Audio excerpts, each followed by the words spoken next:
தாவேகாவை தட்டி தூக்கிய செந்தில் பாலாஜி 40 நாள் ஆய்வு, 90 நிமிடத்தில் கதையை முடித்த திமுக. காணாமல் போன 18 ஹார்ட் டிஸ்குகள், 40 ஹார்ட் டிஸ்களை கையில் எடுத்த செந்தில் பாலாஜி. ஆடிப்போன விஜய் அரசு, 300 பஸ்களை துவங்கி வைத்த முதலமைச்சர். ரீல்ஸ் முடியும் முன்னே வெளிவந்த உண்மை சம்பவம். அப்பாவை தேடியவருக்கு பேருந்தில் கிடைத்த பதில். பஸ்ஸில் சிக்கிய முதலமைச்சரின் ஐபோன் ஆதாரம். எம்எல்ஏ பாஸ் இருந்தும் ரீல்ஸ்க்காக எடுக்கப்பட்ட டிக்கெட். நடு ரோட்டில் கொந்தளித்த பொதுமக்கள். 3 நாட்களாக தவிக்கும் கண்டக்டர்கள். இது மாதிரி இன்னைக்கு அரசியல் களங்களில் நடக்கக்கூடிய பல்வேறுபட்ட செய்திகளும் அந்த செய்திகளோட உண்மைத்தன்மையும் அதோட வீடியோ ஆதாரங்களையும் தான் இந்த வீடியோவில் பார்க்க போகிறோம். அதுக்கு முன்னாடி யாரெல்லாம் பேட்டை டிவியை சப்ஸ்கிரைப் பண்ணாமல் பார்க்குறீங்களோ அவங்க மறக்காமல் சப்ஸ்கிரைப் பண்ணிவிட்டு இந்த வீடியோக்களை உங்கள் நண்பர்களுக்கு அதிகமாக ஷேர் செய்யுங்க.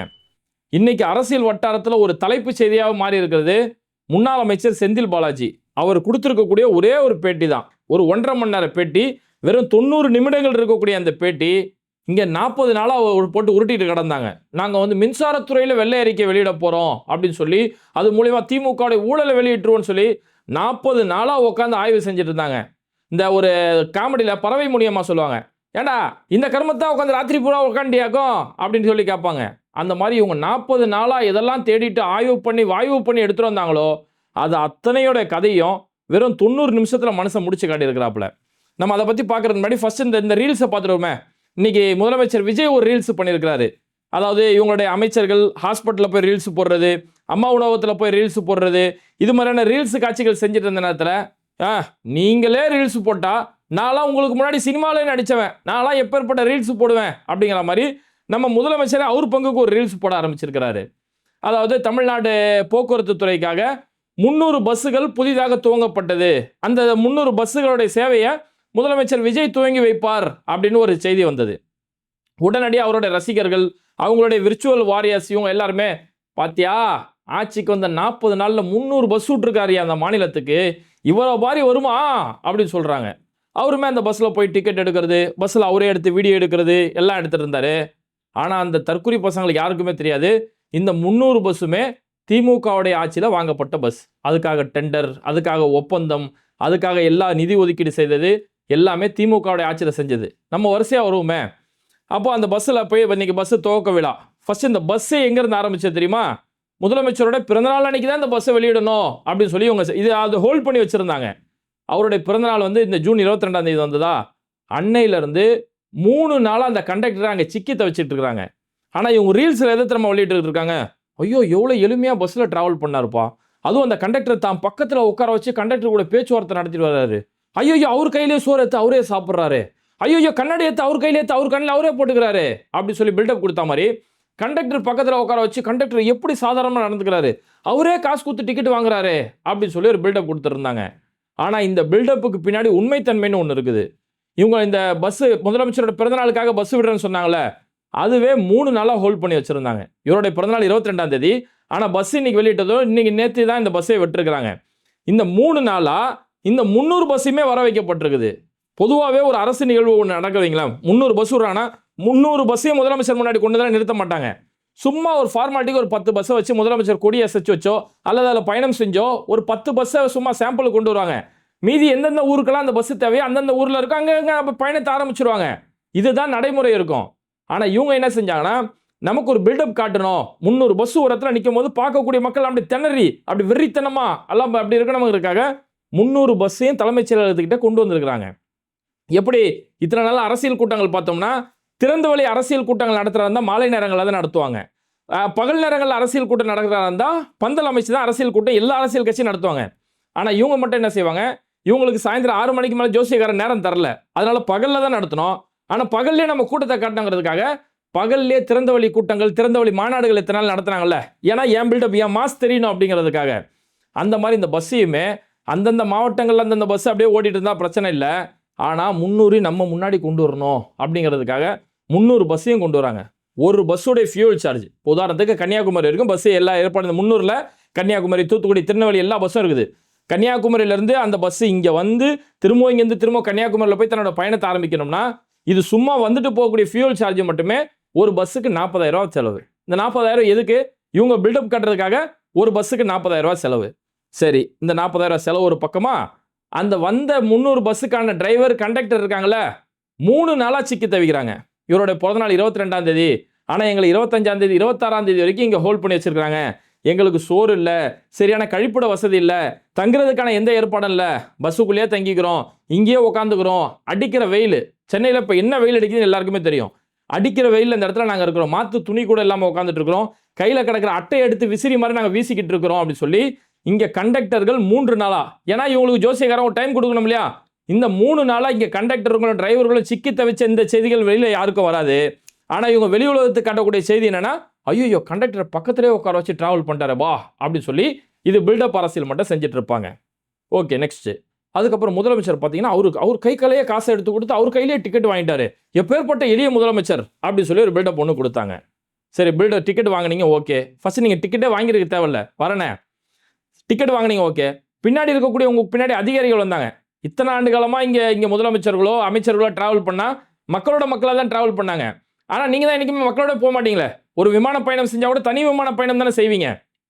அந்த மாதிரி இந்த பஸ் கூட இன்னைக்கு தனி விமானம் தான். இவருடைய பாதுகாப்பு அதிகாரிகள், இவர் கூட இருக்கக்கூடிய முக்கியமான அதிகாரிகள் மட்டுமே அந்த பஸ்ல டிராவல் செஞ்சாங்களே தவிர பொதுமக்கள் பயணிக்கக்கூடிய பஸ்ல இவங்க டிராவல் பண்ணல. அப்ப அந்த பஸ் பண்ணும்போது இவர் ஒருத்தருக்கு மட்டுமே அங்க போய் டிக்கெட் எடுக்காரு, தனக்கு மட்டுமே போய் டிக்கெட் எடுத்தாரு. சுயநலம் தான் கடைசி வரைக்கும் போல இருக்குது.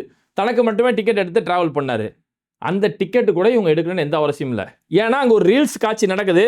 அந்த ரீல்ஸுக்கு முன்னாடி ஐயோ டிக்கெட் வாங்கி டிராவல் பண்றாரு போறேன், ஐயோ இப்படிப்பட்ட முதலமைச்சர் நம்ம பார்த்ததே இல்லை போறேன்.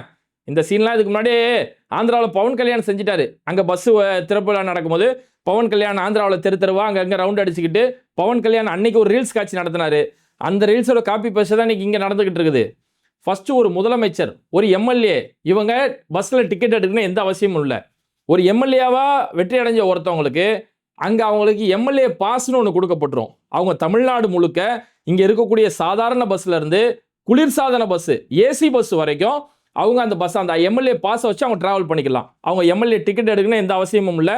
ஏன்னா அவங்க மக்களால் தேர்ந்தெடுக்கப்பட்ட பிரதிநிதி அவங்க. அதனால அவங்களுக்கு எம்எல்ஏ பாஸ் கொடுக்கப்படும். கண்டக்டர் வந்து அவங்களுக்கு ஒரு டிக்கெட் கேட்டால் கூட எம்எல்ஏ பாஸ் எடுத்து காட்டினா போதும், உடனடியாக உங்களுக்கு அந்த ஜீரோ ஃபேர் டிக்கெட், அந்த ஜீரோ ஃபேர் டிக்கெட் எடுத்து உடனே இவங்க கையில் அந்த டிக்கெட்டை கொடுத்துருவாங்க. இவங்க டிக்கெட் எடுக்கணும் எந்த அவசியமும் இல்லை. ஆனால் சும்மா ஒரு பில்டப் காட்டுறதுக்காக இந்த நான் காசு கொடுத்து டிக்கெட் வாங்குறேன்.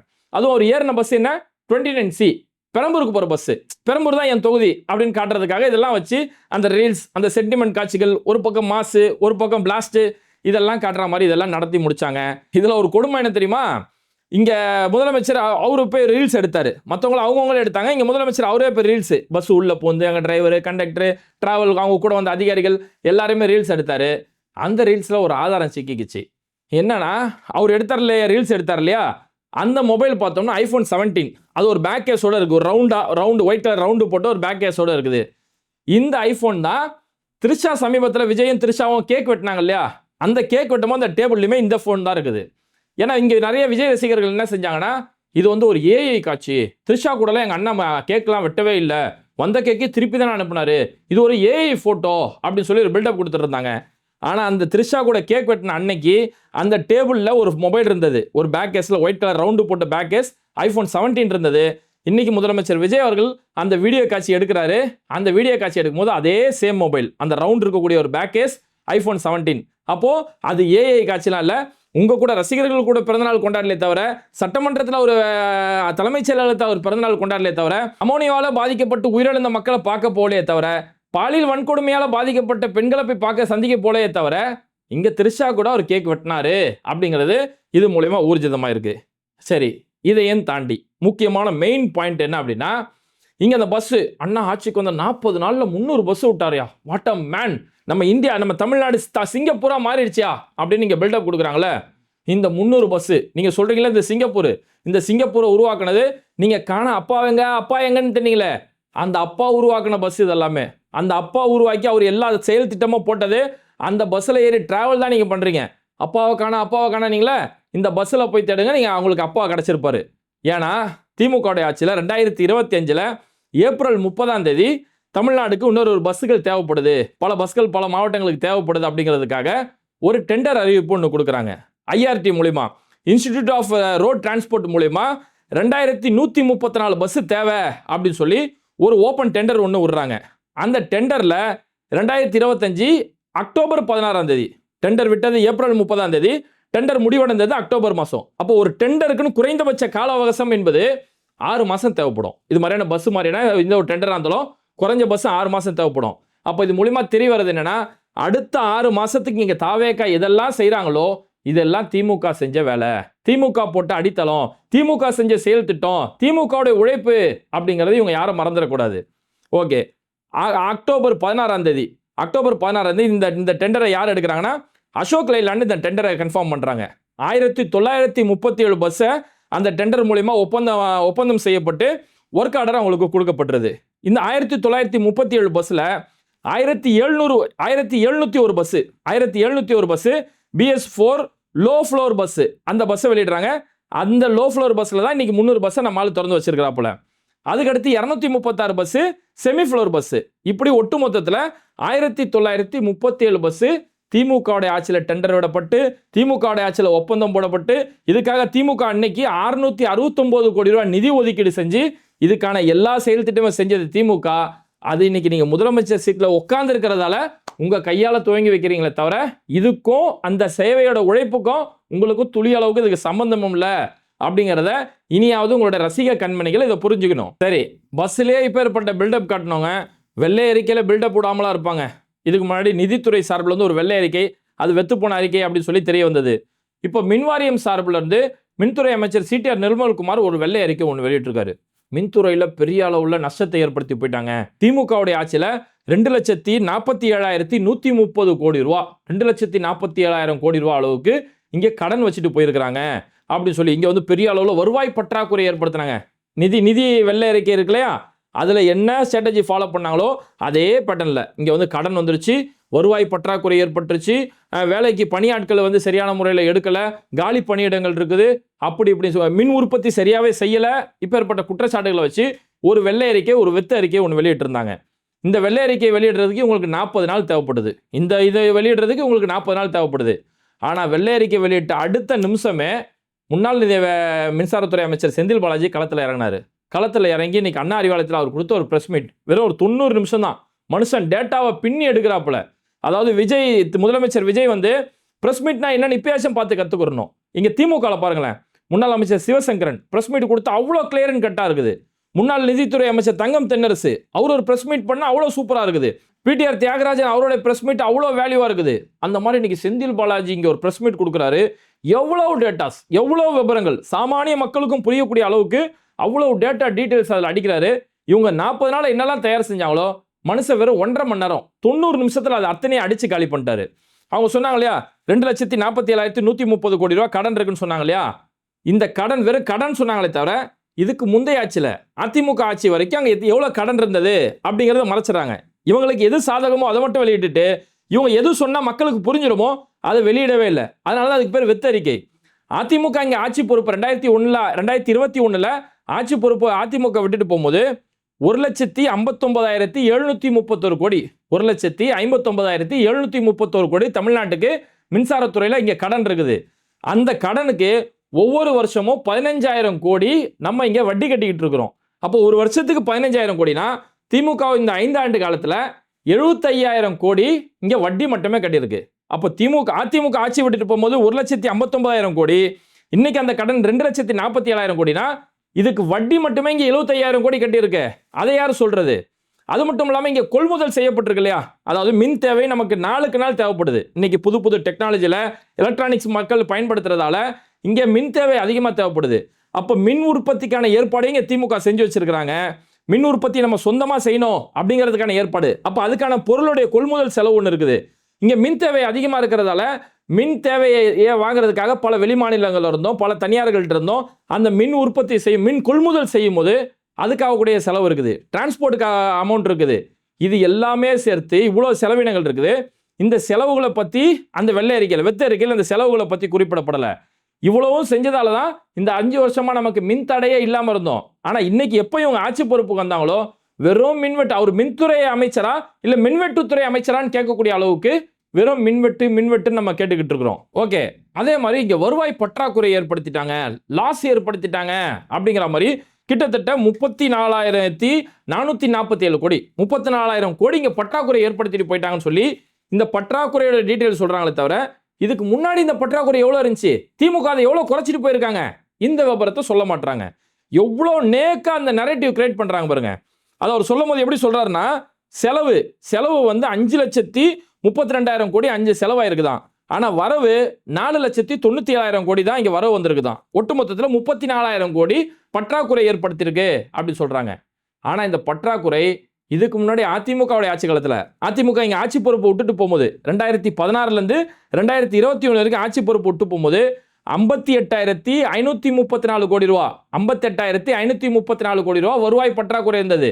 இந்த 58,000 கோடியை தான் திமுக 34,000 கோடியா குறைச்சிருக்காங்க. அரசுக்கு இத்தனை ஆயிரம் கோடியை சேமிப்பு பண்ணி கொடுத்திருக்காங்க. ஜெயலலிதா முதலமைச்சராக இருக்கும்போது 2011 இருந்து 2016 வரைக்கும் 56,000 கோடி பற்றாக்குறை இருந்தது. எடப்பாடி பழனிசாமி விட்டுட்டு போகும்போது 58,000 கோடி, அது தனி, 58,000 கோடி தனியா இருந்தது. ஆனா திமுக இங்க விட்டுட்டு போகும்போது ஒவ்வொரு வருஷமும் அந்த ரேஷியோ எப்படி குறைச்சிருக்காங்க பாருங்க. 2016 வந்து ஒரு வருஷத்துக்கு 4,300 கோடி ரூபாய் வருவாய் பற்றாக்குறை. அது அப்படியே படிப்படியா வந்து 2020-21 21,000 கோடி பற்றாக்குறை, ஒரு வருஷத்துக்கு 21,000 கோடி பற்றாக்குறை.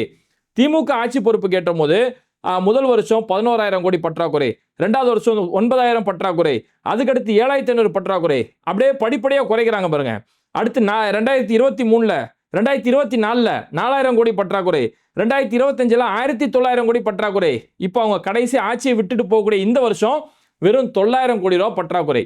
21,000 கோடி இருந்த பற்றாக்குறையை 9,000 கோடி பற்றாக்குறைன்னு சொல்லி இந்த அளவுக்கு குறைச்சிட்டு இந்த அளவுக்கு அரசுக்கு இவ்வளவு சேமிப்புகளை ஏற்படுத்தி கொடுத்துட்டு போயிருக்காங்க.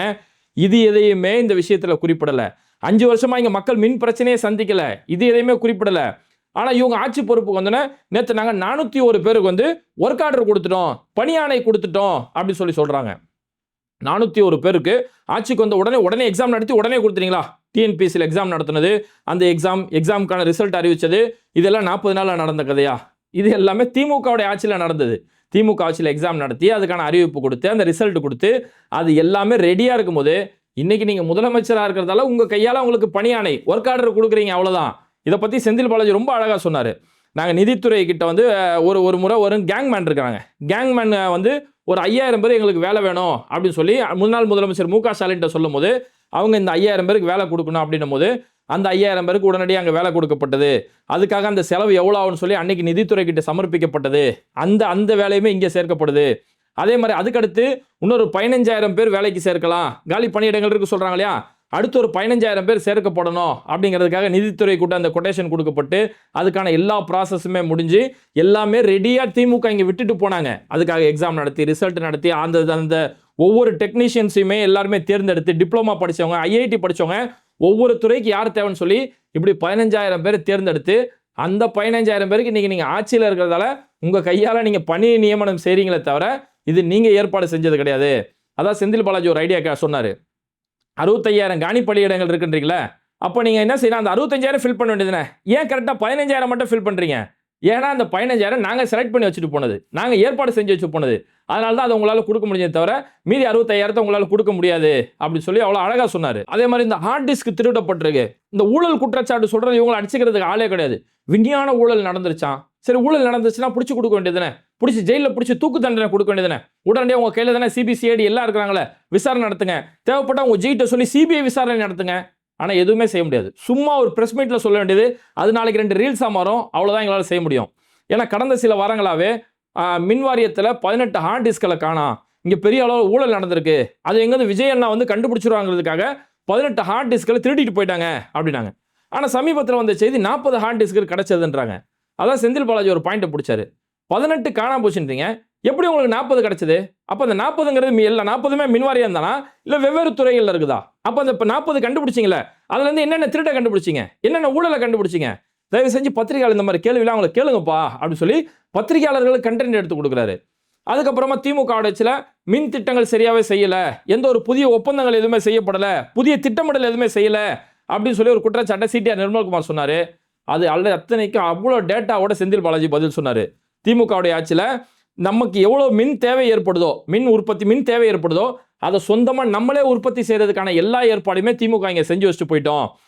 வட சென்னையில் அனல் மின் நிலையம் ஸ்டேஜ் 3 அனல் மின் நிலையம் ஸ்டேஜ் 3க்கு 800 மெகாவாட் தயாரிக்கக்கூடிய அளவுக்கு அந்த ஏற்பாடு வட சென்னையில் செய்யப்பட்டாச்சு. உடன்குடியில், தூத்துக்குடியில் இங்கே எல்லாமே புதிய மின்திட்டம் மின் அனல் மின் நிலையம் உருவாக்குறதுக்கான எல்லா ஏற்பாடுகள். எண்ணூர், உப்பூர், கொல்லிமலை, குண்டாறு இது மாதிரியான எல்லா இடங்கள்லையுமே அனல் மின் நிலையம் இங்கே மின் திட்டத்துக்கான எல்லா ஏற்பாடுகளுமே செஞ்சு அதுக்கான எல்லா ப்ராசஸுமே திமுக இங்கே செஞ்சு முடிஞ்சிச்சு. நம்ம சொந்த திறனாலே நம்மளே நமக்கு தேவையான மின் உற்பத்தியை செஞ்சுக்கிறலாம் அப்படிங்கிறதுக்கான எல்லா ஏற்பாடுமே இங்கே நாங்கள் செஞ்சு வச்சுட்டு போயிட்டோம். இதுக்கு எல்லாம் சேர்த்து தான் நீ கடன் சொல்றீங்களே, அது இது எல்லாமே சேர்த்து தான். அப்படி இருந்தும் வருவாய் பற்றாக்குறையை திமுக ஆட்சியில் குறைச்சி காமிச்சிருக்கோம். இவ்வளவும் செஞ்சு முடிச்சுட்டு வருவாய் பற்றாக்குறையை குறைச்சி காமிச்சிருக்கிறோம். இதுதான் திமுக இந்த 5 வருஷத்துல செஞ்ச சாதனை. அப்போ ஒட்டு மொத்தத்தில் நீங்க வெள்ளை அறிக்கைன்னு ஒரு வெத்தி அறிக்கை வெளியிட்டீங்களே, அது மூலியமா திமுகவுடைய சிறந்த ஆட்சி, திமுக 5 வருஷத்துல சிறந்த ஆட்சி செஞ்சுட்டு போயிருக்காங்கன்றதா நீங்க சொல்லாம சொல்லியிருக்கீங்களே தவிர நீங்க சொல்லக்கூடிய குற்றச்சாட்டு எதுவுமே உண்மை கிடையாதுங்கிறத வெறும் ஒரு 90 நிமிட பேட்டி 1.5 மணி நேரத்துல மனுஷன் அடிச்சு காலி பண்ணிட்டு போயிட்டாரு. ஆக மொத்தத்தில் இவங்களுடைய சுயலாபத்துக்காக எடுக்கக்கூடிய ரீல்ஸில் பஸ் பயணம் செஞ்சு இங்கே வெள்ளை அறிக்கைன்ற பேரில் வெத்த அறிக்கைகளை வெளியிட்டு இப்படியெல்லாம் செய்கிறதால பொதுமக்கள் தான் இங்கே பாதிக்கப்படுறாங்க. விஜய் வந்து பஸ் துவங்கி வச்சாரு, ஒன்றுமில்ல தலைமைச் செயலகத்திலேருந்து லைட் ஹவுஸ் வரைக்கும் போனார். அது வரைக்கும் போயிட்டு வரதுக்குள்ளே அங்கே டிராஃபிக்கை ஹோல்ட் பண்ணி வைக்கிறாங்க. இன்னும் வெயில் அடிக்குது, அந்த வெயிலில் 15-20 நிமிஷம் மக்கள் அங்கே சிக்னல்லே நிற்க வச்சுட்டாங்க. மக்கள் கொதிச்சு சண்டை போடுறாங்க. நாங்கள் ஏங்க இந்த வெயிலில் நிற்கணும், நீங்கள் ஒரு பஸ்ஸை ஓட்டி காட்டுறதுக்கு நாங்கள் ஏன் இந்த வெயிலில் நிற்கணும் சொல்லி மக்கள் கொதிப்படைஞ்சிருக்காங்க. அப்போ ஒட்டுமொத்தத்தில் இந்த ரீல்ஸை பார்த்து வாக்களித்த மக்கள் இந்த ரீல்ஸாலே பாதிக்கப்பட்டு இருக்காங்க. இன்னும் இந்த பாதிப்பு இன்னும் 5 வருஷம் தொடருமா அப்படின்னு சொல்லி மக்கள் பெரும் ஏமாற்றத்தில் பெரும் ஏக்கத்தில் இருக்கிறாங்க அப்படிங்கிறதான் இது மூலிமா நம்மளால் புரிஞ்சுக்க முடியுது. இந்த ஒட்டுமொத்த இந்த ரீல்ஸ் ஆட்சி சம்பந்தமாக உங்களுடைய கருத்துக்கள் என்ன அப்படிங்கிறத மறக்காமல் கமெண்ட் பண்ணிட்டு இந்த வீடியோக்களை உங்கள் நண்பர்களுக்கு அதிகமாக ஷேர் செய்யுங்க. இணைந்திருப்போம்.